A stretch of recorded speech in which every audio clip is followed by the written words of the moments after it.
So guys, today back with another video on the channel. Today we have the Newcastle United vs Liverpool preview for our game on Sunday at St James's Park. Back at St James's Park, back with a vlog again. Obviously I'll briefly speak about my away day experience on the weekend, but if you want to go and subscribe to the channel, leave a like on this video because loads of videos coming out this season, and obviously we've got a big one on Sunday yet again against a big team in Liverpool. Make sure to leave a like, post, subscribe to the channel if you haven't already, and let's get in the video now. We'll start off by looking at Liverpool and then speak about Newcastle, round it all off, give a prediction, let's have it. So then Liverpool have had quite a mad couple of weeks, as you could see, with transfer news, start of the season and whatnot. Let's speak about their transfers to start off with. So the two main situations at Liverpool were the midfield situation. That's all they've really been focusing on. Obviously they've lost Fabinho, lost Henderson, Naby Keita, Oxlade-Chamberlain, James Milner. That's 5 players from the squad. So ideally you need to sign 5 players. I understand they've got a couple of youngsters bring into the team and whatnot, but as we all know, Caicedo's on the verge of joining Liverpool, then joins Chelsea. Exact same Malavia joins Chelsea. Crazy. I don't know if that's Chelsea offer them more money or they don't want to play for Liverpool. I don't know, because there was never personal terms agreed. It was only the clubs that agreed, and they didn't sign for Liverpool. Players that have actually signed for Liverpool is Alex McAllister from Brighton. He signed very early on the window. Newcastle United transfer target Dominic Szoboszlai, and they've just signed Endo from Stuttgart. So Liverpool, 3 new midfielders. They play a 4-3-3, and the midfield that they have been playing has been very, very attacking, which is a positive, I would say. McAllister, Szoboszlai and Cody Gakpo all in the midfield. All them players there are attacking minded players, and you can't say otherwise. McAllister can do a bit of a job defensively, but he's not that type of player. He's not that type of mindset. Speaking about McAllister, he got a red card against Bournemouth, and it's been appealed, and it's being not given as a red card. Which, if that was a Newcastle player, would that happen? I don't know. With it being Liverpool, I think it does help. It would have been ideal if someone like Curtis Jones could go in. I know he's an okay player, not good enough to get in the Newcastle team, as Tom Garrett said. Fucking idiot. But even look at Liverpool's bench from their game against Bournemouth. A lot of youngsters. Obviously Endo came on, Joe Gomez, Harvey Elliott, Darwin Núñez, and that's really it. They've only got Thiago, and Curtis Jones is doubtful for the game. So do we see Endo start for a game against Newcastle? I think you've got to do that if you're Liverpool. I think you've got to drop Cody Gakpo for Endo. Just have that bit of defensive stability in your midfield. Obviously McAllister's not got his red card anymore, so he will start. Attacking wise, Liverpool have looked quite strong recently. Obviously they were 2-0 up against Chelsea in the first half, one of them got disallowed. Obviously drew 1-1 against Chelsea, but created a lot of chances. Mo Salah scored, obviously missed a penalty though in that game. Jota scored and Diaz scored. Diaz looked very, very fiery so far this season. Looked very direct, very forward, which I think Liverpool have needed, and when he got injured last season was a big hit, and potentially the reason why they didn't get Champions League football and are playing Europa League football. Defensively though, I think they look really, really good at the minute, Liverpool. Trent's a bit of a hit and miss player.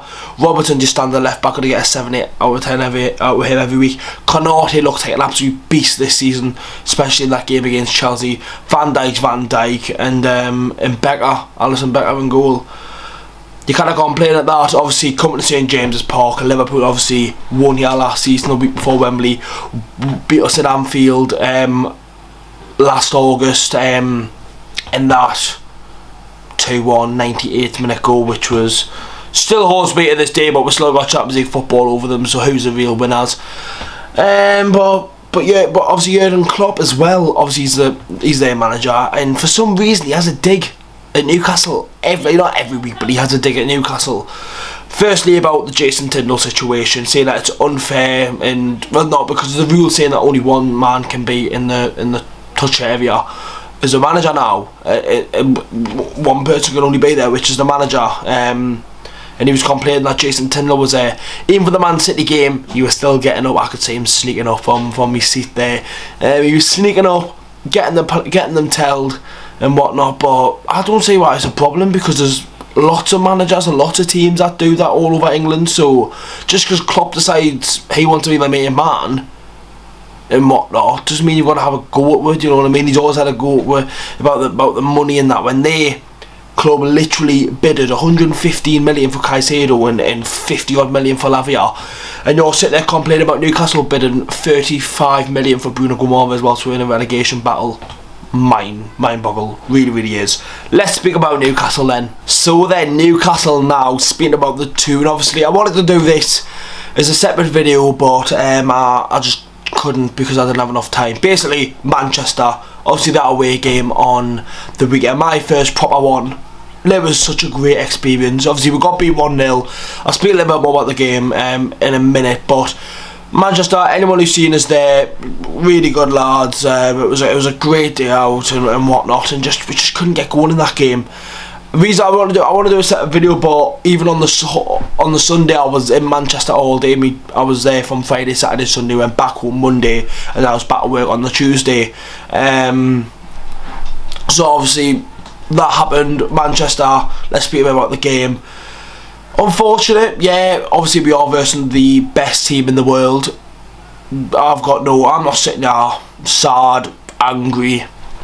You're versing Man City at their place and you're only getting beat 1-0 and you give them a canny game. It wasn't like we sat there and sat back like the Rafa days where we got beat 2-1 in the Etihad in the 18-19 season, like where we literally sat back and played on the counter. We gave them a good chance and we were creating some chances, but we just couldn't get that final pass right. That ball, Harvey Barnes, the pass from Almiron, or Almiron not passing the ball, Wilton 1-on-1 with the keeper, and it was just like we just couldn't get going. On a different day, we were on fire that day, and teams should be scared of us. Absolutely. The way we just controlled defensively against the best player in the world, arguably, Erling Haaland. Don't know if that's just Botman being the best defender in the world, but Botman brilliantly really was. And whatnot. Do we need to make some changes? If you're on Twitter, you would have probably seen this if you're regular on it. NUFC 360 made a tweet basically saying, do we need to see some changes and whatnot to the squad? That was basically what they were saying. The gave up a reason, but personally I don't believe it. I think it was a bit stupid, do you know what I mean? Blaming 4 players on the photo, it was Joelinton, Bruno, Almiron and Dan Burn. And Bruno reacted to it and said, basically, look, what we've done in a year and a half is absolutely incredible. You kind of sit here and say to the players, and when you verse the best team in the world. I'm not angry, sad, upset, not really, about that game versus Man City. You're versing the best team in the world, under the best manager in the world, with the best striker in the world, and you're getting beat only 1-0, and it was by a very good goal. Like, some fans have to really sit there and think. Like, if we got beat under Bruce 1-0 with that performance, fans would be sitting there going, it feels like a result, it feels like a win or a draw, and then we get beat 1-0 under Eddie Howe, and people have so weird standards. Yes, we might be a good team, yes, we might be in the Champions League, but if you're going to the best team in the world, it doesn't, or whatever, it doesn't matter if you get beat them games. Yes, you want to win, yes, we could have created better chances and we could have played a bit better football at times, but you kind of sit there and complain about the lads and whatnot. It's one of them. We've got to get on with it, you know what I mean? We've got a big one against Liverpool. Be a nice bit of revenge. Obviously last season, as I mentioned before, the 2-1, the 2-0, obviously picked up 6 points against us last season. Time to put it right. Obviously team news and whatnot, Lewis Hall's obviously came in. Obviously I haven't had time to do a video just about him, which I'm sorry about. I don't think he'll come straight in. It'll be nice to have him on the bench and whatnot, and I think the only injury, the 100% injury will be Joe Willock. Obviously Joelinton came off because he was absolutely fucked, but does he start? You'll have to wait and see in the predicted team video tomorrow, because that will be coming out. And yeah, that is it, boys. A massive one at St James's Park on Sunday night, bank holiday weekend as well. So if you just want to go on the piss after the game, if we win, You've got a nice Monday to be off. Anyways, prediction time. We just never beat Liverpool, and I don't know what it is. Like, I can't remember the last time we beat Liverpool. I'm gonna go. It's a tough one. It is. I don't know. I've got. Sorry, lad. I'm gonna go 2-1 Liverpool. I was sitting there thinking, can I say it or not? I'm going to go 2-1 Liverpool, unfortunately. But I could be wrong. Hope the lads prove us wrong. But that's the end of the preview. Make sure to leave a like, boys. Subscribe to the channel if you haven't already. It would mean a lot if you could do so. I'll see you all for the predicted team video tomorrow. And then the vlog on Sunday. There will be a player ratings out on Monday morning. So if you're a bit hanging after this, the last bank holiday of the year, you've got a player ratings to watch by Binksy. Make sure to leave a like, boys. Subscribe to the channel. I'll see you all in the next one.